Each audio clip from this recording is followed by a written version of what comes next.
Hey everybody, it's me, DeoGenZ, and I think that it's high time we take over another nation. Today we'll be going for the Rock Nation, or whatever they like to call themselves. Honestly, I've been ill-researched for this entire LP, other than knowing the Busho leaders' names, the warlord warriors' names. I've been ill-researched. I can't help it though. I already know this is coming in June and that I'm going to be playing this midstream and have my LP interrupted by the English version, so you better believe I'm going to put this one down and go for that. Just because I'm English speaking? Damn, I wish I could read Japanese.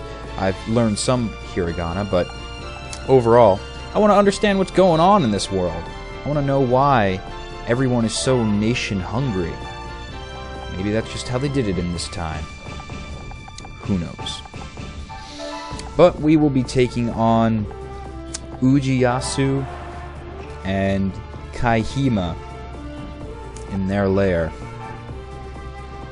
Just want to reorganize some of my members here. And we can fight! Yes, Oichi, I'm sure I want to go forward. See, things like that. When Oichi looks at you all concerned, I want to understand why there's concern. Ah, well, within due time. Ah! You know, I never learned the Rhyperier's name. The guy who owns that. That's Ujiyasu. And he's got a partner, Kahimi, that will pop up. But let me just check really quick.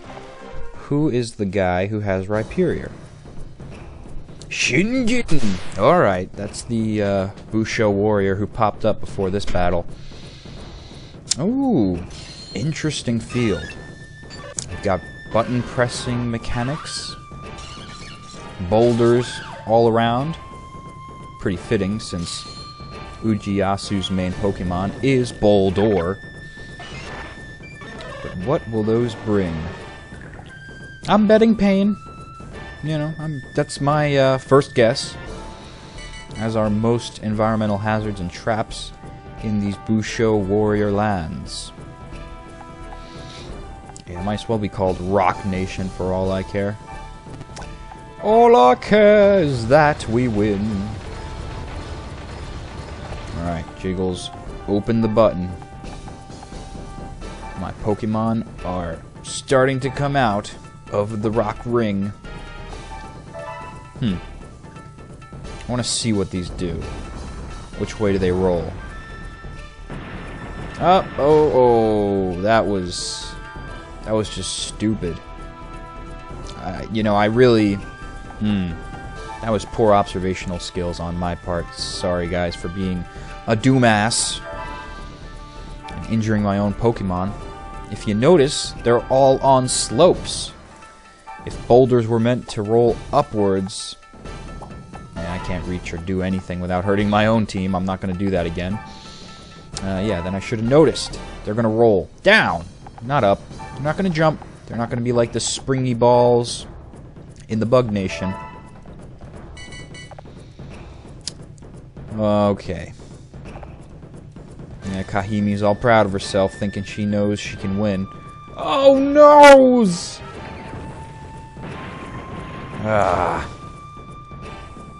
Alright, well, I'm learning strategy on the fly here.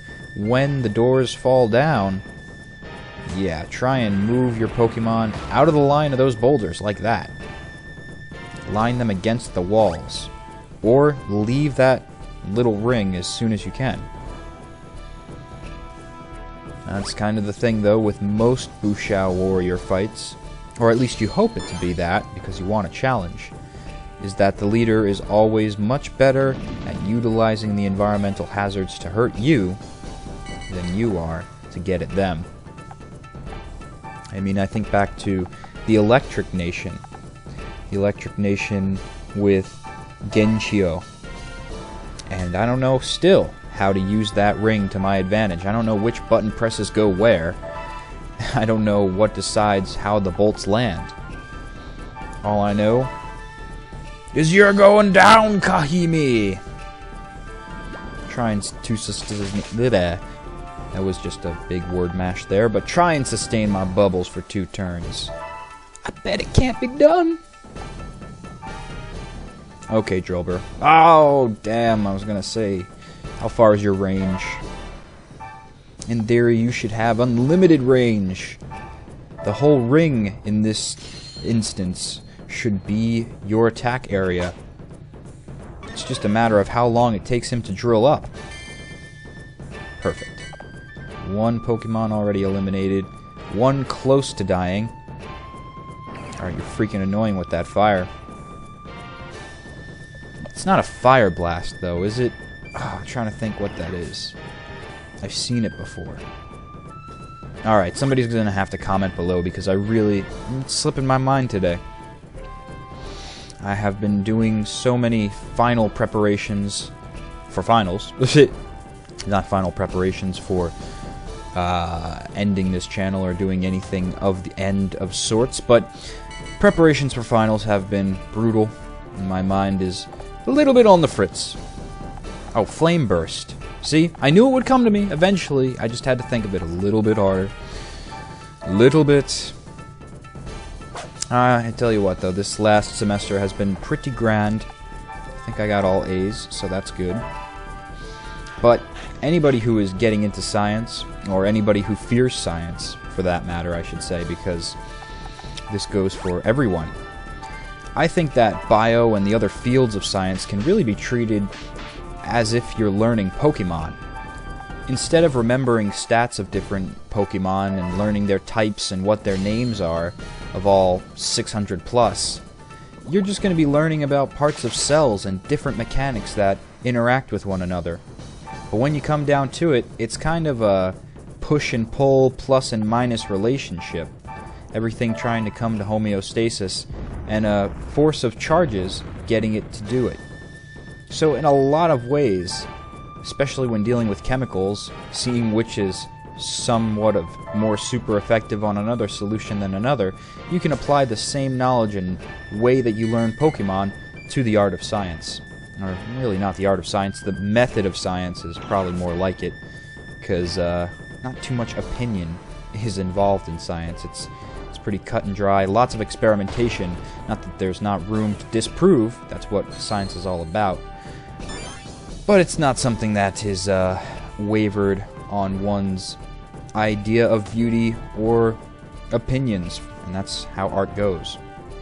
But I found biology to be extremely easy, considering that I've learned over 600 Pokemon's names, and I haven't even been trying. I've just been experiencing the games, and they all came to me. So in the very same way, I just listen to the lectures, think about them as terms of actually happening, like parts of the cell, thinking about what works where, and when we input what food, how does that affect what parts. And you start to devise your own Pokedex in your mind, except of actual useful information. That's something I always like to encourage, is taking this vast Pokemon knowledge the many Pokemaniacs who watch this channel have. I guess she didn't expect to be beat. And applying it to the rest of your life, because it is a grand thing to do. Once you see the way in one thing, you can see it in all, as Miyamoto Musashi tried to teach. Rhyperior, kind of a useless member, you know, has a very large attack, but it's really annoying. You know, it's large, it's like a hyper beam where it needs to recharge. I don't even know what he's doing. He's like, massive rock lift!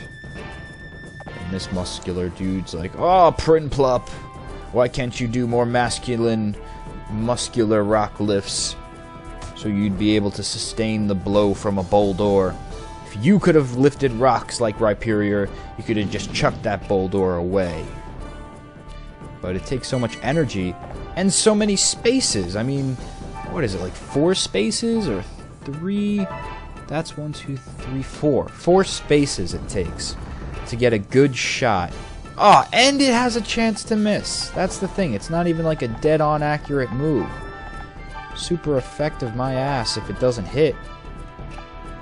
Ugh, but that's the thing. You don't always have 4 spaces available. This is a not too bad map for Rhyperior. He has some good mobility as long as he doesn't get trapped back in the pen that my Pokemon started out in. But we come into many other nations amongst this LP, you'll see, where the battlefield's a lot smaller, it's a lot more constricted, and Boldor's the one who's attacking me, and now attacking himself. Oh, but he's not affected. Very sly. Another reason why this is an advantageous stage to my opponent. But Rhyperior won't be able to fire a move in those narrow quarters. And then he gets cornered and gets the shit kicked out of him. So, I don't know. Is Rhyperior going to stay on the team? We'll see. We shall see. For now, it does some good significant damage. And I like having Busho warriors on my side. Pretty awesome that we have... Oh man, I don't remember his name anymore. But the Psychic Nation ruler, who had Gallade. That was pretty cool that both of them decided to join our quest at once. After going through this game and getting to the post-game in my own cartridge, because this is my extracted ROM from that, so I can kind of have two storylines going and see a bit ahead of the game, so I can tell you guys more accurate information. But in that one, I can really see how this is almost a just getting started with the game kind of mode. And not to say that it's innumerably easier, but I feel like the game gives you some help. I feel like those two Busho warriors coming onto our team is supposed to happen, and it's written in the story. Of course, me not reading Japanese, I don't know why it happens, but soon in June, my friends, we will. But until then, we have to guess, and I extrapolate from playing the harder levels that it was all set up to be that way, because they certainly didn't want to join my team in some of the other Busho Warriors games. If you don't know what happens after you beat the main game, you actually get to take control of the other warriors. Just one away. I don't want to be massacred by Boldor, so I'm just going to hide up here until I have better move space. But once you go through, you can get a perspective of the other Busho warriors that you fought as, or fought with, I should say. You get to fight as them, so you can take the whole Pokemon Conquest storyline from their perspective, I suppose, and I think that's an awesome thing. That's a great idea. Great way to extend content, too, because they've already done it in Japan a couple of times. I don't know if I've missed out on the downloads. I gotta see about getting them. It's hard when I don't have Wi-Fi, because the Wi-Fi at my school is locked with a password, and that's great if you have a laptop. You can just log into the browser and sign a password in, but you can't do that with the DS, so it never connects up. So I gotta go locate some Wi-Fi, maybe fast, to see if I can get the Wi-Fi missions, but I don't think I should be too frantic about it. I mean, if they are doing it in Japan, I don't know why they wouldn't release it out in America. It's just a matter of a download, but that's the cool thing. You can download different storylines later on, so it's not like you just solely unlock things by beating it. You gotta keep up to date with free Wi-Fi upgrades, maybe more special events. And we've got 2 more Pokemon to go. Pretty simple. But it definitely does get harder. This is really just kind of an introduction. You know, it's meant to not baby you in the game. This is definitely not a game like Pokemon Rumble where it takes no skill to beat it. Well, the only skill, I shouldn't say no skill, the only skill that you need to beat it is major amounts of patience. Because you're going to be playing through the same spammy press 1 button to win kind of gameplay over and over again, over 70 levels, I think. I don't even know if there was 70 levels in that game. I'm just saying it because it sounds large, but it felt like it was 100, more than 100. This game doesn't do that. It has a really good balance of strategy and needing to train. You can't just go from one Busho warrior to the next, as you've already seen in my past episodes. You do need to stop at training outposts in your other nations to stay fighting fit.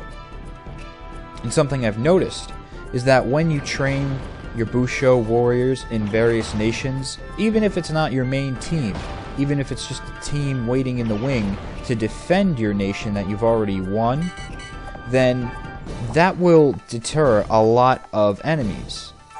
I tried it both ways. One, I tried not in, this is the after game, the post game, I tried not going after any extra warriors. I tried just training my main team and focusing on going as fast as I could to every warrior.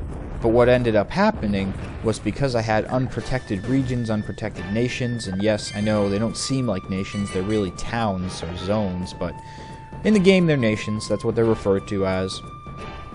I had unprotected ones, and they were taken easily. No fight was required, they just instantly got my zone.